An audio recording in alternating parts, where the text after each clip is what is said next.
Hello छात्रों, स्वागत करता हूं आपका आरकेएम क्लासेस में। तो आज हम पढ़ने जा रहे हैं अपनी 12th ज्योग्राफी की book number 1 fundamental of human geography का चैप्टर नंबर 3 जिसका नाम है ह्यूमन डेवलपमेंट। और आज हम इस चैप्टर में पढ़ने वाले हैं the group of human development, या इसे बोलते हैं ह्यूमन डेवलपमेंट के ग्रुप्स। जैसा कि आपने पिछली क्लासेस या वीडियोस में मुझसे पढ़ा कि दुनिया में यूएनडीपी ह्यूमन डेवलपमेंट को मेजर करता है, और ह्यूमन डेवलपमेंट को मेजर करने के लिए वो एचडीआई ह्यूमन डेवलपमेंट इंडेक्स का इस्तेमाल करता है। अब जब वो ह्यूमन डेवलपमेंट इंडेक्स का इस्तेमाल करता है तो हर कंट्री को वो एक क्या देता है, स्कोर देता है, और उसी स्कोर के बिहाफ पर कंट्री को रैंक दी जाती है। पर कंट्री तो इतनी सारी है, देयर इज 193 कंट्रीज। तो हर कंट्री को उसके स्कोर के नाम से तो बुलाएंगे नहीं, तो हर कंट्री को यूएनडीपी के एचडीआई ने 4 ग्रुप्स में डिवाइड कर दिया है। तो वही आज हमें पढ़ना है कि वो 4 ग्रुप्स ह्यूमन डेवलपमेंट के कौन है और कैसी कैसी कंट्रीज उसके अंदर आती है। जैसे मैं आपको थोड़ा इजी में बताता हूँ। जैसे मान के चलो क्लास में टीचर ने टेस्ट लिया और टेस्ट में बोला भैया 30 मार्क्स का टेस्ट होगा। टीचर ने बोला कि जो टेस्ट है ये टेस्ट 30 मार्क्स का होगा। हमने कहा ठीक है। टीचर ने बोला देखो भाई, जिन बच्चों के 20 से ऊपर नंबर आए, जिन बच्चों के 10 से 20 के बीच में नंबर आए, और जिन बच्चों के एक तरीके से मैं कहता हूं 10 से कम नंबर आए, ठीक है भाई, 10 से क्या नंबर आए, कम नंबर आए, तो टीचर ने बोला जो 20 से ऊपर लाए मैं उन्हें टॉपर बोलूंगा, जो 10 से 20 वाले आए मैं उन्हें एवरेज बोलूंगा, और जो 10 से कम लेके आए वो बिल्कुल एक तरीके से फुद्दू बच्चे माने जाएंगे मेरे लिए। ठीक है, किसी को वैसे नहीं, मजे के लिए फुद्दू बच्चे टीचर कह रहा है, फुद्दू बच्चा है। अब टीचर आपको टॉपर, एवरेज या फुद्दू कह रहा है, वो शक्ल देख के नहीं कह रहा, कपड़े देख के नहीं कह रहा, वो आपके मार्क्स देख कर कह रहा है। तो टीचर ने इन मार्क्स के आधार पर, इन मार्क्स के बिहाफ पर हमें 3 क्लास में बांट दिया। ऐसे ही यूएनडीपी ने क्या कर रखा है, जितने भी मेंबर कंट्रीज हैं उनको उनके स्कोर के बिहाफ पर, जैसा उन्हें स्कोर ऑब्टेन होता है उसी के आधार पर उनको 4 ग्रुप्स में डिवाइड कर दिया ह्यूमन डेवलपमेंट। जहां पर पहला ग्रुप होता है very high level of human development, अगला होता है high level of human development, अगला होता है medium level of human development, और अगला होता है low level of human development. इसके नंबरिंग याद रखना, 1 2 3 और 4, ये 4 ग्रुप्स में डिवाइड कर रखा है ह्यूमन डेवलपमेंट। अब कौन सी कंट्री से नंबर 1 कहलाई जाएगी वेरी हाई, कौन सी मीडियम, कौन सी लो, तो ये डिसाइड करेगा उनका ह्यूमन डेवलपमेंट का इंडेक्स। अब मैं बता रहा हूँ याद कैसे करना है, कंफ्यूज नहीं होगी। जैसे पहला, टीचर आपको सबसे पहला याद रखना है, आपको जो मैं आपको बोल रहा हूँ, more than 8%, sorry, very high level of human development. ठीक है, तो सबसे पहले आपको very high level of human development याद रखना है। इसमें वो कंट्रीज आती है जिन कंट्री का एचडीआई में स्कोर मोर देन कितना होता है, 0.8 से ऊपर। पहला याद रखना है, 0.8 से ऊपर जितनी भी कंट्रीज है वो very high level of human development में आएंगी। अगला जाइए, दूसरा पे आपको याद रखना है लो वाला। तो लो में आपको याद रखें कि वो कंट्री जिनका स्कोर लेस देन रहता है 0.549। तो 2 बाउंड्रीज याद हो गई, 1 से ऊपर जाऊंगा तो वेरी हाई हूं, 0.549 से नीचे जाऊंगा तो वेरी क्या हो जाऊंगा, लो, या तो लो कहलाऊंगा। अब इनके बीच की 2 बाउंड्रीज आपको याद करनी है, तो आप क्या करोगे, मैं आपको बोलता हूं कि आप 3rd नंबर पे याद करो medium level of human development. अब देखना, 0.549 से नीचे जाऊंगा तो मैं क्या कहलाऊंगा, लो कहलाऊंगा। लेकिन अगर 0.549 से एक आगे बढ़ूंगा तो मैं किस पर पहुंचूंगा, 0.550 पे। और 0.550 से 0.700 तक जितनी भी कंट्रीज का स्कोर होता है उनको कहा जाता है medium level of human development. तो तीसरे नंबर पे मैंने ये याद करा। चौथे नंबर पे आपको ये याद रखना है, और ये ऑटोमेटिकली हो जाएगा हाई। कैसे सर, 0.8 से ऊपर जाऊंगा तो वेरी हाई है, तो इसका मतलब इससे मुझे कहां रहना पड़ेगा, पीछे रहना पड़ेगा। 0.700 है तो मैं मीडियम हूं, लेकिन उससे मुझे कहां रहना पड़ेगा, ऊपर रहना पड़ेगा। तो अगर मीडियम से ऊपर जाऊंगा तो 0.701, अगर वेरी हाई से नीचे आऊंगा तो 0.799। तो इसीलिए जो high level of human development है वो 0.701 से 0.799। तो इस सीक्वेंस से अगर आप याद करोगे तो आपको जल्दी याद हो जाएगा। पहले याद रखना है वेरी हाई, फिर याद रखना है लो, फिर याद रखना है मीडियम, और ऑटोमेटिकली दूसरा वाला आपको याद हो ही जाएगा बाउंड्रीज के अकॉर्डिंग। आइए बात करते हैं किसमें कितनी कंट्रीज हैं। Sir very high level of human development में देयर इज 69 कंट्रीज। समझ गए भाई? अगला, ये तो भूलोगे नहीं आप। अगला, high level of human development में कितनी कंट्रीज हैं? 49। तो जो बड़ा ग्रुप आपको देखने को मिल रहा है, मोस्ट ऑफ कंट्रीज वो वेरी हाई और हाई में पड़ी हुई है। Medium level of human development में 42 कंट्रीज है, और low level of human development का ग्रुप सबसे छोटा है जिसमें 33 कंट्री। और ये जितनी भी रिपोर्ट है हमारी इस साल के एनसीईआरटी में, वो 2022 और 23 की ह्यूमन डेवलपमेंट रिपोर्ट है। ये बात याद रखना, टीचर अगर आपको कुछ भी बोले तो पहले रिपोर्ट देखना, क्योंकि एनसीईआरटी के अंदर जो रिपोर्ट है वो रिपोर्ट 2023 और 24 की है। इसका मतलब एग्जाम में भी जो रिपोर्ट आएगी वो रिपोर्ट 2023 और 24 की ही आएगी। समझ रहे हैं आपको मेरी बात?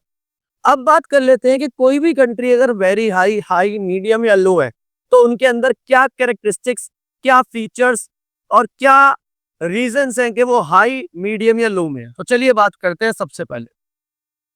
तो सबसे पहले बात करते हैं वो कंट्री जिनका ह्यूमन डेवलपमेंट का लेवल है वेरी हाई या तो हाई, जो सबसे ऊपर बैठे हुए हैं, टॉप पे बैठे हुए हैं।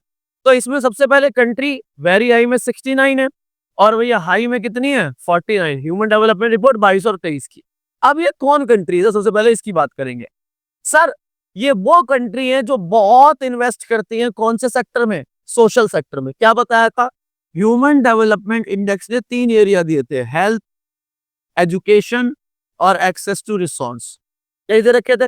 अगर कोई भी कंट्री लोगों को बेटर हेल्थ, बेटर एजुकेशन और रिसोर्स अवेलेबल करा रही है, तो इसका मतलब वो कंट्री के अंदर इन्वेस्टमेंट हो रहा है सोशल सेक्टर में, क्योंकि एक इंसान को हेल्थ और एजुकेशन तो एसेंशियल नीड होती ही होती है।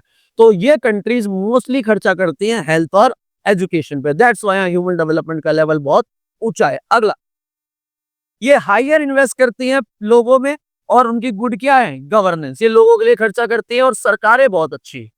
सरकारें लोगों के बारे में सोचती हैं। अगला, इन देशों में कंट्री जो होती है वो फॉर्मर क्या रह चुकी हैं? पावर्स रह चुकी हैं। पहले जैसे यूएनओ, यूएसएसआर, ऐसी यूरोपियन कंट्रीज, ये पहले के टाइम पर पावर्स रह चुकी हैं बड़ी बड़ी।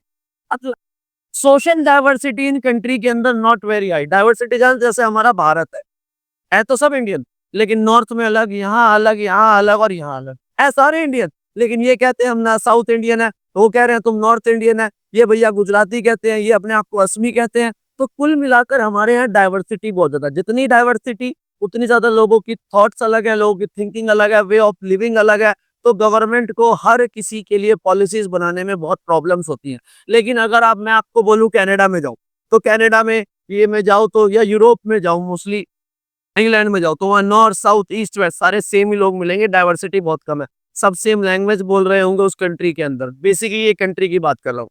आगे तो कहता है लोकेटेड है ये कहाँ पर? ये कंट्रीज या तो यूरोप में, और ये रिप्रेजेंट करती है इंडस्ट्रियलाइज वेस्टर्न वर्ल्ड को।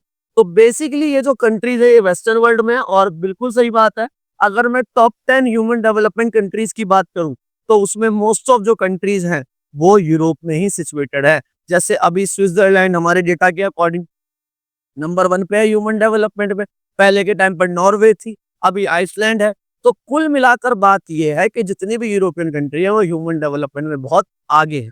अगला, क्या रीजन है इन कंट्रीज के अंदर ह्यूमन डेवलपमेंट ज्यादा होने का? पहला रीजन, गवर्नमेंट इन्वेस्टमेंट करती है पब्लिक सेक्टर में, लाइक एजुकेशन और क्या है? हेल्थ। और एचडीआई स्कोर देता किसके आधार पर है? हेल्थ और एजुकेशन। तो ये कुछ फीचर्स हो गए उन कंट्रीज के जो किसमें रहती हैं? वेरी हाई या तो high level of human development. समझ आया? आगे चलते, अगला आता है country with medium level of human development. ये पढ़ना बहुत जरूरी है। मीडियम, ना आगे ना पीछे। मीडियम वाला बड़ा परेशान होता है, और मीडियम वाले के साथ सबसे ज्यादा हादसे होते हैं, क्योंकि ना वो बेस्ट होता है और ना वो लोवेस्ट होता है, वो एक एवरेज है। अब एवरेज क्या है? तो इसमें कंट्रीज कितनी है? सबसे पहला 42 कंट्रीज है इसके अंदर। कितनी कंट्रीज है? 42 कंट्रीज है। अब ये कंट्री लार्जेस्ट कंट्री देखने को मिलती है। इसमें बेसिकली बड़ी बड़ी कंट्रीज है, एरिया वाइज, पॉपुलेशन वाइज, तो उसमें बड़ी कंट्रीज देखने को मिलती है। इसमें से मोस्ट जो कंट्री है वो डेवलप हुई है आफ्टर सेकेंड वर्ल्ड वॉर। तो सेकेंड वर्ल्ड वॉर खत्म होने के बाद हुई है। तो इसका मतलब इसके अंदर कौन सी कंट्री है? तो सर इसके अंदर है थर्ड वर्ल्ड कंट्री। और मोस्टली जितनी भी थर्ड वर्ल्ड कंट्री है ना, उन कंट्रीज के अंदर प्रॉब्लम्स बहुत है, बहुत टेंशन वगैरह है उन कंट्रीज के अंदर। ठीक है। अगला, कुछ कंट्री इस कैटेगरी में फॉर्मर क्या रह चुकी है? कॉलोनीज। जैसे इंडिया देख लो, कॉलोनी रह चुका है, पहले गुलाम रह चुका है। अगला, और बाकी बची जो कंट्रीज है वो डेवलप हुई है disintegration of former Soviet Union in 1990, मतलब यूएसएसआर के डिसइंटीग्रेशन के बाद ये कंट्री। तो 42 कंट्रीज में से बहुत सी कंट्री थर्ड वर्ल्ड है, सेकेंड वर्ल्ड वॉर के बाद बनी है, बहुत सी कंट्री पहले कॉलोनीज रह चुकी है, और जो बाकी बची कंट्रीज है वो कब बनी है, यूएसएसआर के डिसइंटीग्रेशन होने के बाद। अगला, ये कंट्री अपने आप को रैपिडली इंप्रूव कर रही है, अपना ह्यूमन डेवलपमेंट स्कोर, मतलब अपने ह्यूमन डेवलपमेंट स्कोर को बढ़ा रही है। कैसे बढ़ा रही है? पहला, अडॉप्ट कर रही है मोर पीपल ओरिएंटेड पॉलिसीज, ऐसी पॉलिसीज बना रही है जो लोगों के लिए फायदा, जिससे लोगों को हेल्थ मिले, एजुकेशन मिले, जॉब अपॉर्चुनिटी मिले, लाइफस्टाइल लोगों का अच्छा हो।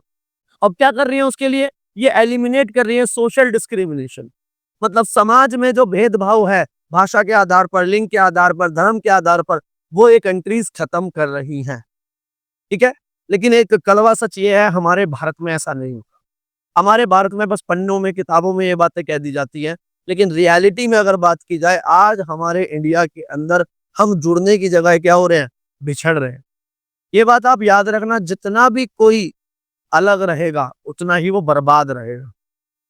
जैसे एक फैमिली होती है ना, अगर वो फैमिली पहले ज्वाइंट थी, अब वो फैमिली अलग अलग हो जाए, तो वो फैमिली आगे नहीं जाएगी, वो फैमिली बहुत ज्यादा पीछे आ जाती है। लेकिन सब मिलके रहते हैं, तो मिलके रहने से बहुत फायदा होता है।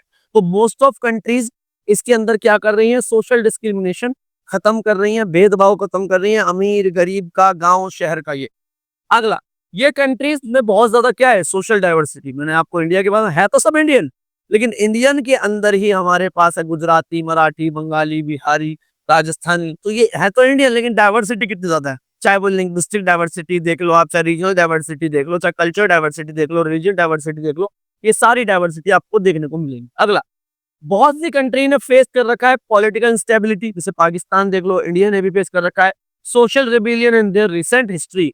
पिछले बीते टाइम पे उन्होंने इन सब चीजों को एक्सपीरियंस कर रखा है। दैट्स व्हाई वो आज ना तो बहुत बेस्ट हो पा रही है और ना लोवेस्ट जा पा रही है, क्योंकि लोवेस्ट वो अपने आप को होने नहीं दे रही, और कुछ चीजें उनको बेस्ट होने नहीं दे रही। ठीक है भाई, तो कुल मिला के वो बीच का रह जाता है। तो बीच का जब कोई रह जाता है, तो कुल मिलाकर ना तो वो अपने आप को गिरने देता है, और कुछ चीजें उसको आगे बढ़ने नहीं देती। तो इसीलिए इनको बोलते हैं medium level of human development की कंट्री। याद रखना बहुत जरूरी है, और आपका प्यारा भारत, हमारा इंडिया भी इसी के अंदर लाया करता है। ठीक है, ये बात याद रखना। आगे आ जाइए, लास्ट आता है, लास्ट हमारे पास वो कंट्रीज आती है जिनका low level of human development है, मींस वो कंट्री जिनका स्कोर 0.549 से कम है। ठीक है, ये बात याद रखना। सबसे कम कंट्रीज है इसमें 33 कंट्रीज। अब ये कंट्रीज बेसिकली कौन सी कंट्रीज रह चुकी है? स्मॉल कंट्री रह चुकी है। और ये किससे जो गूंज रही है? ये गोइंग थ्रू हो रही है पॉलिटिकल टर्मोइल। पॉलिटिकल टर्मोइल का मतलब सरकारों का बनना, बिगड़ जाना है, सरकार का सही से काम नहीं करना। ऐसे पाकिस्तान में देख लो कितना बुरा हाल है, सीरिया में देखो कैसा हाल है, बांग्लादेश देख लो, ऐसे हमारे पास एक तरीके से आप म्यांमार देख लो। तो जहां पर सरकार सही से काम नहीं कर पाती, वो पॉलिटिकल टर्मोइल है। अगला, social instability end of the war. लोग आपस में क्या हो रहे हैं? भिड़ रहे हैं, लड़ रहे हैं आपस में। और अगला क्या होता है? फेमिन और हाई इंसिडेंस ऑफ डिजीज। यहाँ पर अकाल और बीमारियां बहुत ज्यादा हैं, और ऐसा आपको मोस्टली देखने को मिलता है अफ्रीकन कंट्रीज के अंदर। ये बुरा हाल है यहाँ पर। ठीक है, अगली बात, इन कंट्रीज को अर्जेंट नीड है बताने के लिए क्या एड्रेस है? वेल थॉट आउट क्या है? पॉलिसीज चाहिए, जिन वेल थॉट आउट पॉलिसीज से इनका लेवल ऑफ ह्यूमन डेवलपमेंट क्या होगा? बढ़ेगा। जैसे कोई भी कभी बिगड़ जाता है, बिखर जाता है, परेशान हो जाता है, या कुछ गलती कर दी, या किसी प्रॉब्लम की वजह से वो लो है, तो उसे समझाने की बहुत जरूरत है, उसे गाइड करना बहुत जरूरत है। तो इसीलिए अर्जेंट नीड है इनको एड्रेस करने में, इनको सही राह दिखाने में। और वो कैसे होगा? Well thought out policies. अच्छी पॉलिसीज ही आपको आगे लेकर जाती है। अगला, क्या रीजन है? वही जो मैंने पढ़ा, इन कंट्रीज का लो लेवल का रीजन है वही हाई एक्सपेंडिचर करती है गवर्नमेंट ऑन मिलिट्री एंड क्या है? डिफेंस। जस्ट लाइक पाकिस्तान, कितना बुरा हाल है पाकिस्तान का, मिलिट्री पे खर्च कर रही है, होना फिर भी कुछ नहीं उनसे, पर फिर भी खर्च कर रही है। अगला, पॉलिटिकल टर्मोइल, मैंने ऊपर बताया। सोशल स्टेबिलिटी, लोग आपस में लड़ रहे हैं, वॉर चल रही है, जैसे आप इजराइल फिलिस्तीन की लड़ाई देख सकते हो। तो कितनी प्रॉब्लम्स है इन चीजों की वजह से, वो किसी और पे ध्यान दे ही नहीं पाए। जैसे घरों में अगर लड़ाई चल रही है, तो बच्चे अगर स्कूल जा पाएंगे ना, काम पे जा पाएंगे, क्योंकि टेंशन रहेगी, लड़ाई चल रही है। और अगला क्या है? एपिडेमिक्स, बीमारियां बहुत ज्यादा है। तो ये हमारे पास 3 लेवल होते हैं बेसिकली कंट्रीज के। पहला हाई, वेरी हाई, दूसरा मीडियम, और तीसरा क्या है? लो। तो तीनों कंट्री के अलग अलग फीचर, कैरेक्टरिस्टिक्स और रीजंस होते हैं, जो पेपर में टीचर आपसे पूछ सकता है, एमसीक्यू में पूछ सकता है, अजर्शन रीजन भी पूछ सकता है। तो इन्हें कहते हैं groups of human development. Hope आपको क्लास समझ आई होगी, टॉपिक समझ आया होगा। वीडियो अच्छी लगी तो लाइक और शेयर करें, नए हैं तो सब्सक्राइब करें, स्कूल ग्रुप तक वीडियो पहुंचाएं, पढ़ते रहें। मैं मिलता हूं आपसे अगली वीडियो में, तब तक जय हिंद एंड जय जियो।